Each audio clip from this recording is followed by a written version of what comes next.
Hey, everybody, welcome to Review with Me, your review guide of shows, movies, and everything in between.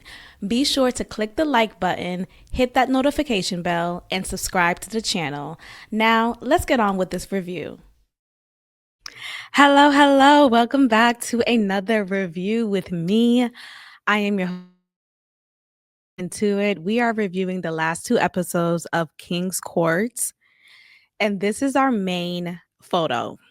Yes, this is what we're seeing. This is the caption, single tier demon.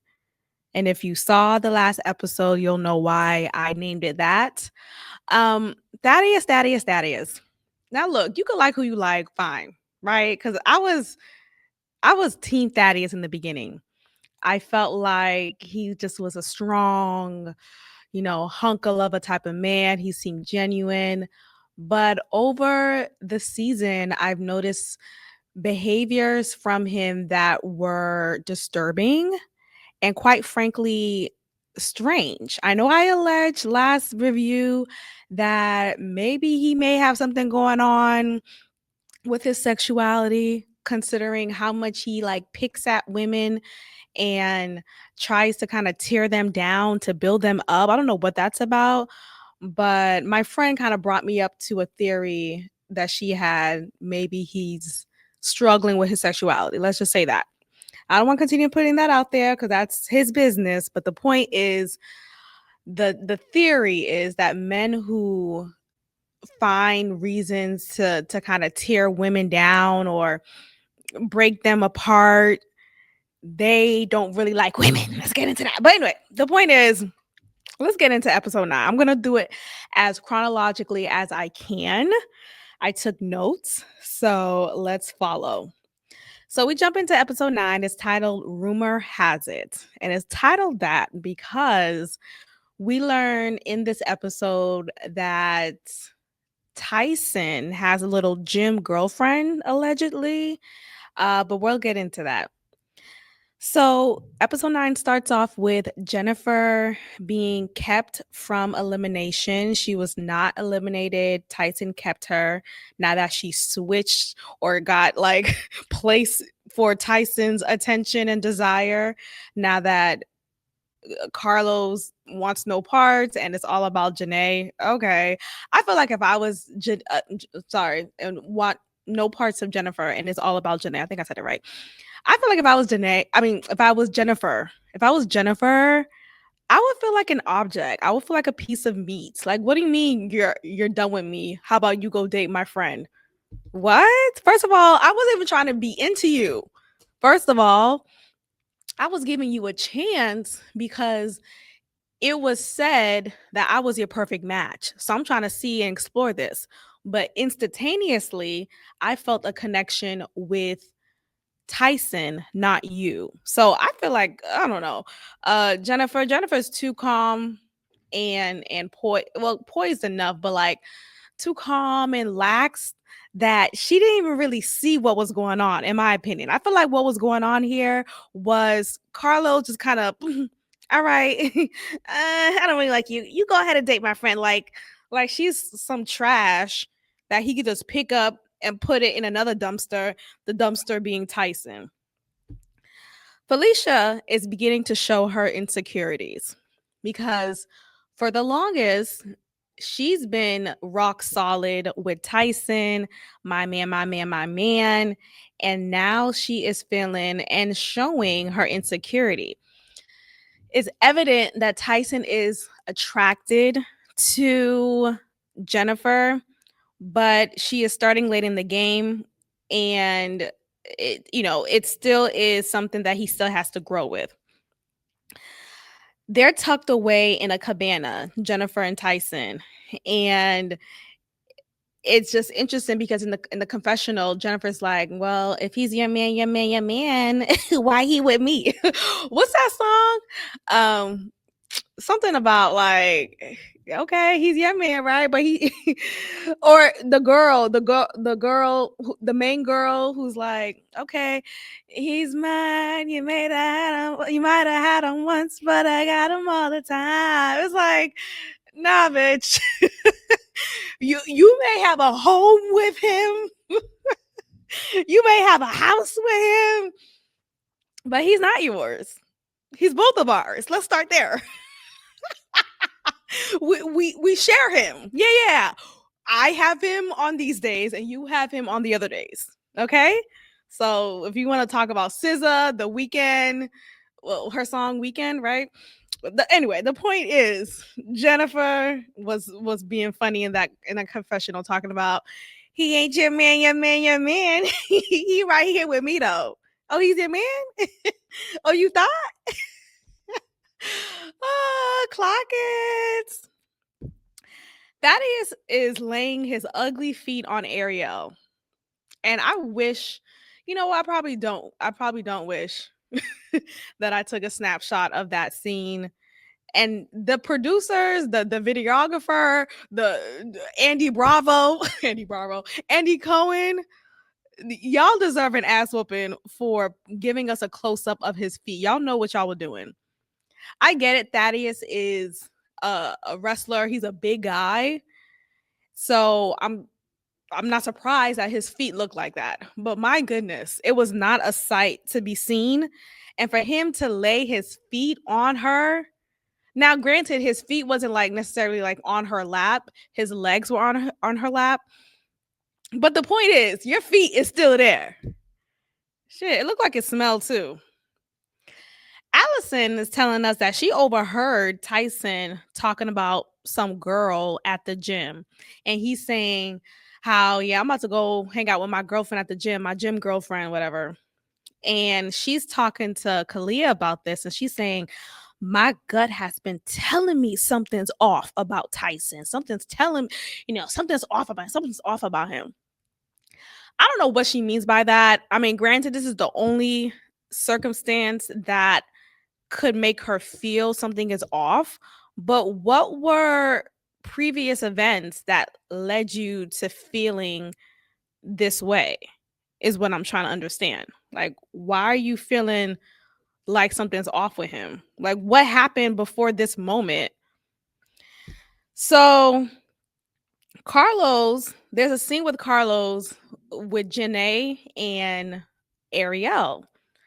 Carlos is on his phone. He's telling Janae, yeah, these are all the girls that's trying to get at me, that's been trying to get at me, that I've been kind of talking to here or there. But you know what? Because I choose you, Janae, because I choose you, I'm going to delete them right now. I'm going to tell them, I'm going to let them know, not even delete them. I'm going to let them know, hey, I'm done with this. Hey, I'm not interested. I'm going to let them know. And he thinks he's doing something here, right? He thinks he's being transparent. And sure, maybe he is in this moment, but Janae is not assured. I think she's someone who needs constant reassurance, and that could be tiring. And that's tiring even for Janae, right? It's not just tiring for Carlos, it's tiring for your own self if you constantly need reassurance from someone else to make you feel confident and assured that your position in his life is secure. So he's deleting these numbers, yada yada yada, thinking he's doing something. I just felt like, so you got a second phone. You could delete as many numbers or you could end as many conversations you've had with previous women. You could still start it up again. Okay, so please get out my face. So the Pete's come out and they hold a therapy session with all the couples this episode. This episode is heavily weighted on this setup here. So we have Tyson and Felicia, Thaddeus and Ariel, Tyson and Jennifer, Carlos and Janae. And I think Kalia and Thaddeus have like a brief moment, but not too much in this episode. And also Tyson and Allison. With Tyson and Felicia worries that she won't be able to maintain his attention because she knows from the beginning of this process, he had women left and right trying to schedule time with him. And he's been doing his best to adhere to those times. Tyson says he's ready to love. Ready to love. I must have reviewed that next. But Tyson, Tyson, come on. I feel like Felicia, I don't know. I don't know what about Tyson did she really think she could create a life with. I think she should have just went into it with no pressure on him and on herself to leave with a long lasting committed relationship. I think she should have just went into it but like, look, me and him vibing. I hope he chooses me and whatever, like kind of like, whatever the flow with. I feel like she should have went into it like that because Tyson is like that. He's so unserious. But Felicia has said time and time again, she wants a family, she wants children, she wants to get married, she wants all of that. She's not getting that with Tyson. Thaddeus and Ariel. So Thaddeus is asked a question by Holly Robinson Pete, talking about, so can I ask you this? Are you in love with Ariel? Or no, are you falling in love with Ariel? Are you falling in love with Ariel? First she asks Ariel that, and she says, "Yeah, I think I am. I think I am." So she's super like pleased and happy that she's admitted that, and it's vulnerable. It's a beautiful moment. Holly asks Thaddeus the same question. What does his ass say? He says no, which fair. If you're not falling in love with me, don't tell me otherwise. But he says no, and I say no because I don't I don't think falling is the appropriate term. When you fall, you're not in control. You're out of control. I believe I'm walking in love with. If you don't get your wrestling Hulk Hogan ass out my face, that is, you know what the fuck she means. Okay? Has she just said, are you in love with her? Do you find yourself in love with her? Are you developing feelings of love for her? Answer it plain. Stop doing all this willy wagging. Then Ariel's talking about he's helping me be a better woman of God. God? As God's representative, because I'm an image of my Lord and Savior. No, but seriously, as I'm tired of y'all bringing God into it. God is not in this. Whatever this is, he's not in. I'm kidding. It's a joke. But seriously, I don't see enough scenes or any scenes of conversations between them about anything that could make me think, wow, he's helping her be a better woman of God. What does that mean? What does that mean to you? Proverbs 31. Is it 31? I'm talking about I'm the representative of God. It's been a minute. But when you read the Bible, you just know. You just got to get reminded of whatever. But I know all the stories, all that jazz. But the point is, when was a conversation had and when has it been shown of Thaddeus helping Ariel to be a woman of God? Please get out my face. Carlos and Janae. Janae describes herself as a self-saboteur. She needs to stop. She needs to stop. First, she needs more reassurance day in and day out. And then she is saying, I am a self saboteur. When it gets good, I wonder and I fear that it's gonna stop and suddenly end. And this is a sentiment that many women share. I've shared this sentiment as well. I understand this feeling.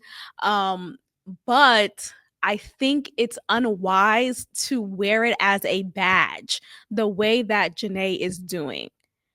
I wish you would say it in a way of, I sometimes struggle with self-sabotaging thoughts, and I am learning to trust in what Carlos is saying, and not just saying but proving in his actions, because I know that he's a good man. But speak it like that. When she speaks it in a way that's present tense, it makes me wonder, does she think this is okay? Like, do you think it's okay to be a self-saboteur? Do you think it's okay to constantly expect and want and need reassurance? That's not okay. It's not healthy at all. So please, Janae, I hope you've worked on that by now. Kalia feels like She is this is what I wrote down. So there's a scene, Thaddeus is on the couch and he's asleep. Kalia walks down, and this is a small Thaddeus is a big this man, was he 6'5", 230 pounds? Kalia is a grown woman as well. She goes on the couch. This is a basic. This is not no. This is not a sectional. This is not. This is not a huge. It's not one of those. It's a basic couch you could get for $500, if that. She gets on the couch with him, wraps this throw of a blanket around her, and tries to get it on him too. And she just tries to get comfortable. She smushes herself on him, and somehow finds a place on the couch in front of him as he's napping, and he just naturally just finds room for her. It just was uncomfortable. It's just hilarious because he's such a big guy. He's a big guy. So that was an interesting scene. Alice and Tyson, they have their session with the Pete's, and they're talking yada yada yada. Allison ends up actually calling him out on what she overheard him say. And she wonders about his intentions. Like, what are your intentions, basically? Tyson's claiming, oh, that was just a joke. I was just joking around. That's like an inside joke between me and the fellas. And he actually ends up feeling betrayed in this moment. And you could feel it in his energy. You could see it in his face. Allison ends up comforting him. She ends up comforting him and trying to reassure him, like, I'm sorry. I didn't mean to like make you feel any type of way. I thought I was doing the right thing. I thought I was. So she starts breaking down to Janae in the kitchen. And it just was a weird moment. I feel like it was low key a gaslight. Hey, um, let's say Tyson is telling the truth, and this was just a simple joke. He's not seeing a girl at the gym. He doesn't have a gym girlfriend. Okay, bet. But how is that funny? How is that funny? You are on this show to be matched with, or to find your match, to find your potential queen, and you're joking about, I'm gonna go see my girlfriend at the gym. Where's the joke? Tell me when to laugh. I remember my dad used to say that all the time when I was a kid. Oh, you told a joke? Well, tell me when to laugh. Like, first of all, the joke was funny. Anyway, but yeah, like, where's the joke? So regardless, I think Tyson still is showing us how unserious he is. We get to Tyson speaking to Felicia and Jennifer in the gym of the house. And he's talking to them about what just happened. He tries to clear the air. Well, he does clear the air. They let him speak, and he actually is in a fit of rage, or like he's heated from what just happened. So much so that he says, I think it's just best for me to go alone. I think it's just best for me to end this and just leave alone. Not end this in that suicidal way, but I think it's just best for me to leave. Felicia immediately has his face like, wait, what? Nigga, what? You mad over what? We're not even stressing about that. Jennifer is super chill, and I feel like she's spaced out. But anyway, he decides not to leave. He gets over it. We jump into Thaddeus and Kalia. He tells her how much he loves her spirit. And he's learned, this is during their session with the Pete's. And he's learned how to work on his tone, and that he needs to work on his tone. And we see a compilation of him not working on his tone before. So hopefully he's learned. Kalia reveals that she's held back in really showing all of herself to Thaddeus. And she's done that because she's doing it from a place of protection and a place of hurt, because she's been hurt in a previous relationship. She actually shared with us in this moment to everyone, but she shared that she was in an abusive relationship. She called it intimate violence, and so much so that she had to file a restraining order on this ex. And I was like, she got him. She got him. That right there, she got him.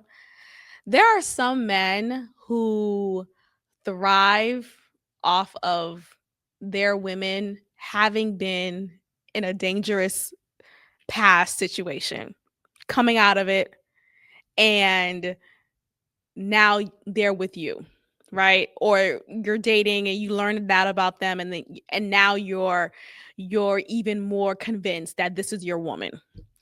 And I say that because of how men are brought up in our society to believe that they're protectors and providers, and when they learn that someone whom they're interested has been violated in a previous romantic relationship, now they see it as an opportunity to showcase themselves being this protector, being this provider. And I think Thaddeus is that exemplification of that caricature of a man, of someone who wants to show protector and provider, all these things. Because he even mentioned during the session how he plans to be the peace for not just Kalia, but also for her son. And he names the son too. So, like, dang, he remembers. Like, I even, when he said the son's name, Aubrey, I was like, who the fuck is Aubrey? I'm like, oh, that must be her son's name. We knew about Ariel having a son, but not once, at least not have I peeped.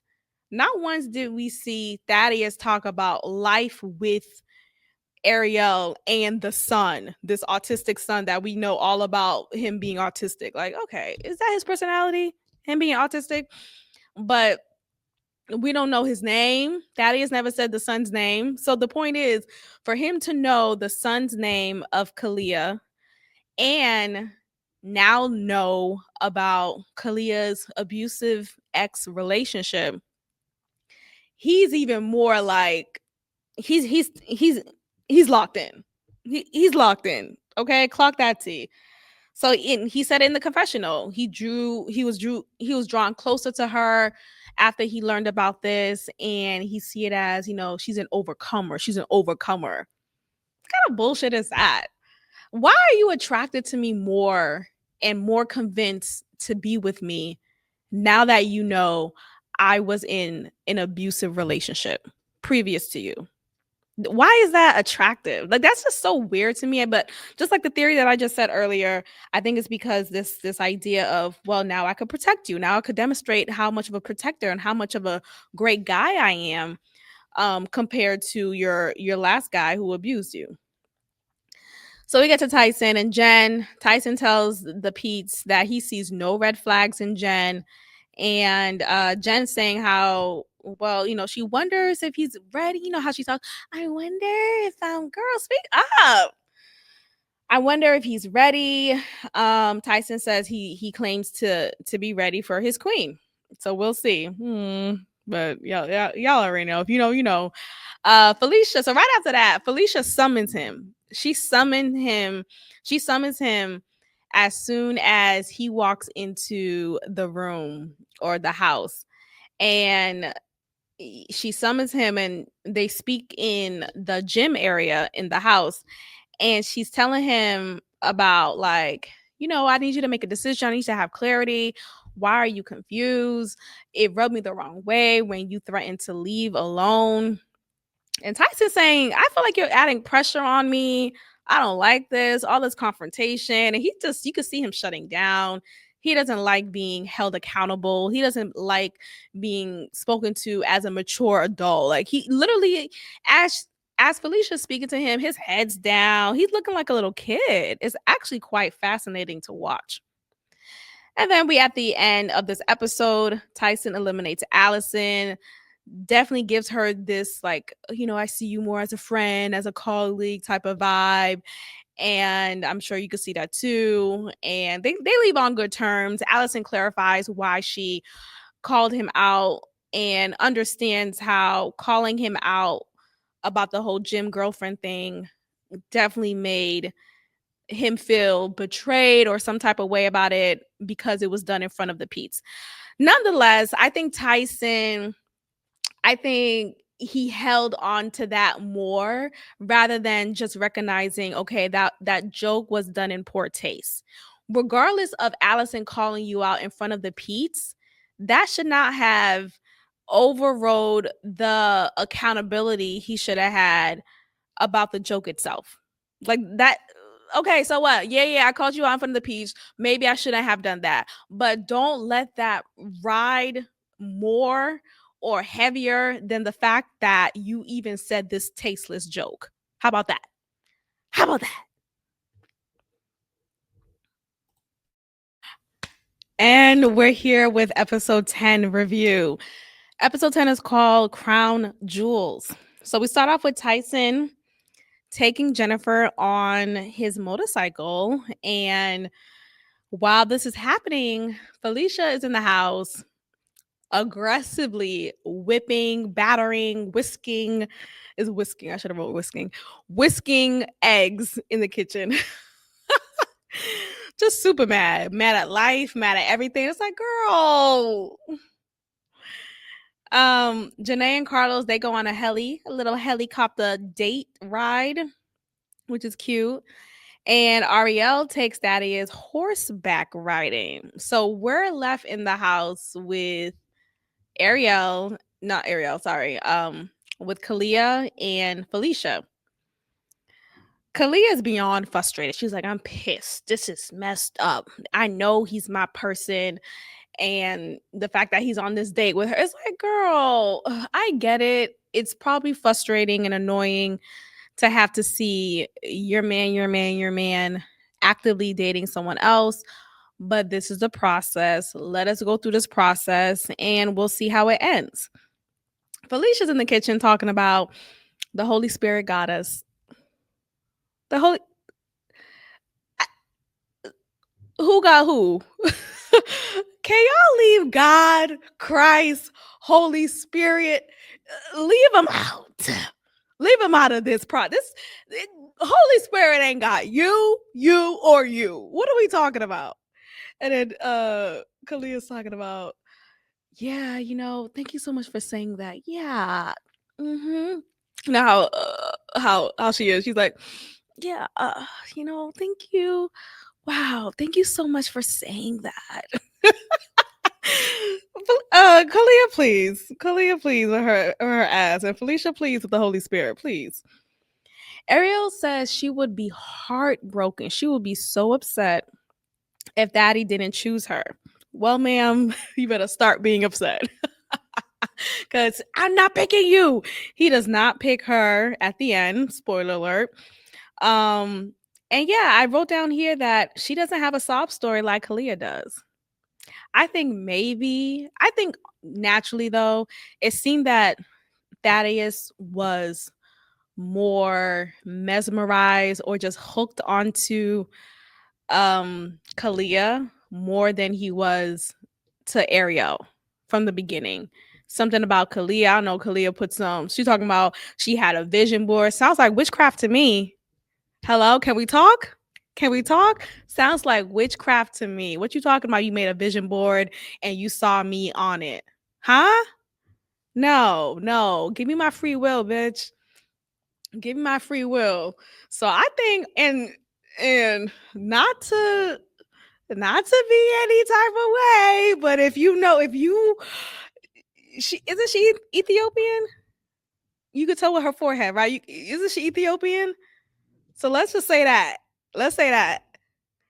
That bitch did witchcraft before she got on the show. And that's why she talks so slow. That's why Kalia talks so slow. And that's why she makes eye contact. Like her eyes be like always giving these TED Talks. That's why she's casting a spell on this man.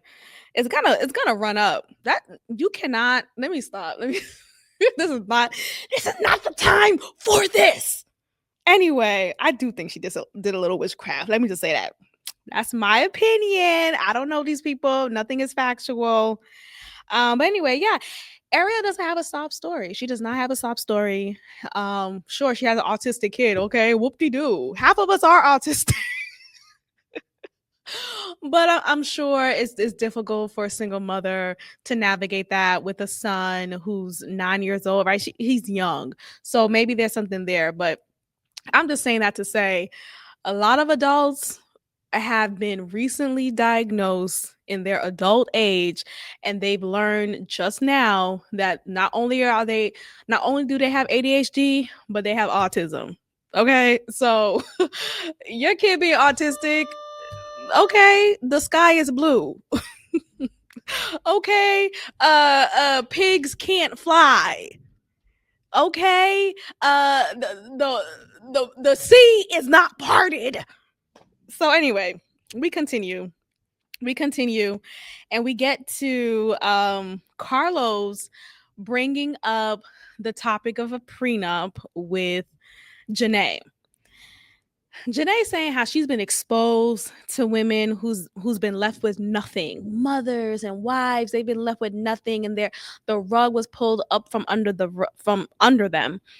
And she doesn't really give a clarity. She doesn't give clarity on her position on it. Okay, you've been exposed to women who experience situations in their lives that they were left with little to nothing. Okay, but what does that have to do with your opinion on a prenup between us? What do you think about it? Because I didn't think Carlos said anything wrong. Carlos said, "Look, you just met me a few weeks ago. Until you just met me, you've been taking care of yourself. You've been you created a lifestyle for yourself. And so have I. I think it's fair to go into this marriage 50-50, or leave this marriage. Like if we were to get married, we go into it 50-50. We leave with what we come in with. And yeah, we leave with what we came. And anything that we created together, we split that down the line. That sounds good to me. That could just be plain and clear on the prenup. Why does a prenup have to have this negative connotation? I get it how, oh, wow, you're already talking about the end. You're already talking about the potential of us not being together. That is nerve wracking, sure, especially for someone like Janae, who constantly needs reassurance. But ultimately, I don't think how he handled this conversation was poor at all. I feel like he handled it well. He was clear in his speech. Janae just speaking, like, she doesn't talk in clarity. She doesn't talk in complete sentences. She talks like a valley girl. She just, yeah, I don't know. I don't know. It's just crazy. I don't know. What don't you know, girl? What don't you understand what he's saying? It's clear as day. Leave 50-50. Whatever we create in our marriage, we split that down the line and we leave with what we came in with. Okay. Kalia tells Daddy, because he's back from his date from with Ariel. She tells Daddy, I'm hopeful. I am hopeful, casting her witchcraft on. I swear. I swear. And she's like, I feel scared sometimes, but I'm hopeful. I am hopeful. I feel hopeful. Okay. They embrace. Kalia's talking to Tyson and Felicia about how the process isn't easy, and her and Thaddy, they need to work on their communication. And she's just like visibly stressed, her forehead looking all sweaty and greased up, talking about, oh, we this whole process is so hard, so hard. Like she's so visibly just torn up. And I feel like if this is your man, right? If this is the person that you claim is your person that you put on your vision board, and you put this into the ether, you completed your spell for the week for this man. Okay, trust in that. You act like you're not standing in assurance. You're not standing in that. You're not standing in that. You're standing in confusion. And that's lies from the devil himself. That's okay. So spoiler alert, he just chooses Kalia. But how long? Because how long are you gonna keep up this witchcraft to make sure he constantly chooses you? And this is all alleged. This is all my opinion. I swear. But this literally just came to me. I really feel like she did some witchcraft. Cause the way that he was smitten by her instantaneously, that's something to be said. Not to say that, yeah, people, I do believe in love at first sight, and these things happen, sure, but not when you got a forehead like Aaliyah. Anyway, Ariel comes in the convo and she's talking about like, okay, just wait until the process is over. You're going through it just like everyone else. Like, you're not unique in this experience. And actually, you had more time with him than I had. You was in the process. No, she said, actually, hold up. Now, come to think of it, Ariel was in the process prior to Kalia. Yet Ariel said in this moment, you had more time with Thaddeus. So you mean to tell me someone who came into the process later in the game, who was deemed as his perfect match, is told you've had more time with him? That's interesting. And these intense emotions, this sureness in him being her person, yeah, that's witchcraft. That's witchcraft to me. What's her name? Ariel feels like both her and Thaddeus are very preachy. Whenever they speak, they give TED Talks, and they're exhausting. And she feels like she'll be a better match for him because she's not that serious as Kalia is, in the sense of, I'm not giving you TED Talks every day and speaking all slow and shit and giving you a sermon. Bitch, calm down. Calm down and wear a wig. Anyway, Thaddeus ends up choosing Kalia, and he gives this Oscar winning or flubbing performance to Ariel, talking about, you deserve a good man, Savannah. And he drops this one single tear that he's been trying his hardest to bring down during this sit down. So silly. Carlos, of course, chooses Janae. And not only does he choose her, he gives her a promise ring. So hopefully that helps reassure her. And he already purchased tickets for them to go to Cabo. So they have a trip coming up, and that's exciting at that time, right? And then Tyson, he actually ends up picking up nobody. Tyson ends up he actually picked someone. He picked himself, as he would and as he should. Tyson is not going to make either of those women a good match, considering that they're looking for something more serious. I don't know really about Jennifer, but Felicia for sure. And Felicia, you are better off. Go on with your bad self. She's a beautiful woman, and she's better off. She's absolutely better off. We see at the end a very short compilation of where are they now. And it seems like both couples that left together are still together according to the end of this episode. I don't know, by the time of this recording, are they still together? I don't even know these people's last names to, like, I don't know the queen's last name, like Janae's last name or Kalia's last name, to be able to find her easily on social media. And I didn't really care enough to go through Thaddeus or Carlos. I think I went on Thaddeus's page, but I didn't see anything of Kalia. But men, they don't really show their significant others on social media like that. Nonetheless, it seems like they're still together, according to the end of this episode.